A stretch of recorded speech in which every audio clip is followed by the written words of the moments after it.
Տևել։ Մեզ կասեք ձեր այստեղ լինելու նպատակը որն է, ինչ եք ուզում ասել, ինչ եք ուզում փոխանցել։ Նպատակը բնականաբար ստեղ ենք աջակցելու մեր եկեղեցուն, վեհափառին, հոգևորական դասին։ Միանշանակ աջակցելու ենք մինչև վերջ, այս պայքարի վերջի հանգրվանը այսօր չեն կարա կանխատեսենք, երբ կլինի, ոնց կլինի, բայց մենք մինչև վերջ եկեղեցու կողքին կանգնած ենք ելնելու։ Նոր եկավ անցավ այդ իրադավը, այդ կլյաուզնիկ, ճիշտն ասած իմ մոտը սենց երկակի ստանդարտներով զգացողություններ էր, ես իրան հիշում եմ 2018 թվականին, երբ որ վեհարանը գրաված էր, ինքը իմ հետ, այս տիրադավը, ես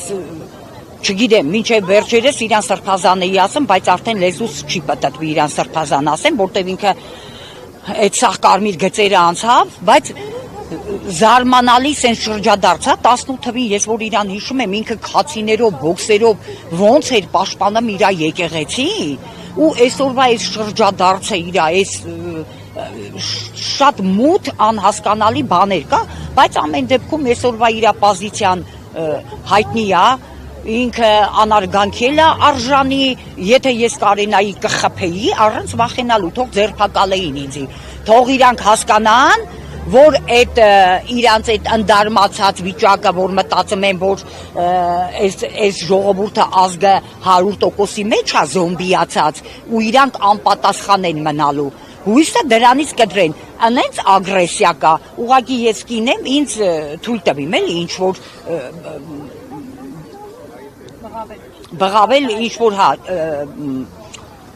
ոչ նորմատիվային լեքսիկոնով բառեր ասեմ, բայց շատ տղամարդիկ կան, որ լուր, հանդարտ կայնած են, բայց այդ պասիվ ագրեսիան ներսներում է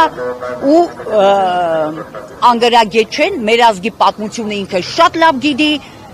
ինչ խոսքով կարծում եք եկեղեցու դեմ արշավը դիմադրության կարժանանա ամեն դեպքում։ Անպայման։ Եկեղեցին նույն ժողովրդի դեմն է, ազգի դեմն է։ Ես մի բան ասեմ, եթե իրանք որոշակի առավելություն ունեն այս մարդկային օրենքների դաշտում, այդ հաշվարկով են անում, ինչ որ անում են, չէ, պետական, քրեական օրենսգիրք են մնացած օրենսգրքերով, եթե մարդկային օրենքների դաշտում իրանք այսօր առավելություն ունեն, բայց թող իսկ են հաշվարկը իրանք թող անեն, որ էսի հոգևոր դաշտ է ու բացի մարդկային հաշվարկներից, ստեղ գոյություն ունի նաև ոնց ասեմ, ռուսերեն երևի պետք է ասեմ, չլավեք предполагает, Бог располагает։ Ու մենք չգիտենք, Աստված մեկ օր հետո, մեկ շաբաթ հետո ինչ կորոշի ու ինչ կանի։ Ու իրանք երբեք իրանց ապահովագրված չզգան, ես թեկուզ այդ ագրեսիան, այդ ձեր ասած ապահով չզգան, եթե ոչ մարդկանցից իրանք Աստծուց անպայման ստանալու են։ Չի կարելի հոգևորին, հոգևորը այդքան պրիմիտիվացնել, հոգևորին այդքան բանալնի նայել ու այնքան անաստված ըլնել, որ ընդհանրապես այն Աստծու վախն ու երկյուղն էլ կորցներ։ Հանգարց իրանք հաշվարկ չանեն, ասում եմ, եթե մարդկային օրենքներով այսօր ինչ-ինչ առավելություններ ունեն այդ իշխանազավթ այդ դավաճանների կողմից, բայց եթե ինքը օծում ունի, սյոտակի այդ օծումները ինքը ունի, ու ինքը այն աստիճան արդեն Աստծու վախն ու երկյուղը կորցրել է, ուրեմն հաստատ ինքը, եթե ոչ մարդկանցից Աստծուց անպատիժ հաստատ չի մնալու, հաստատ։ Շնորհակալ եմ շատ։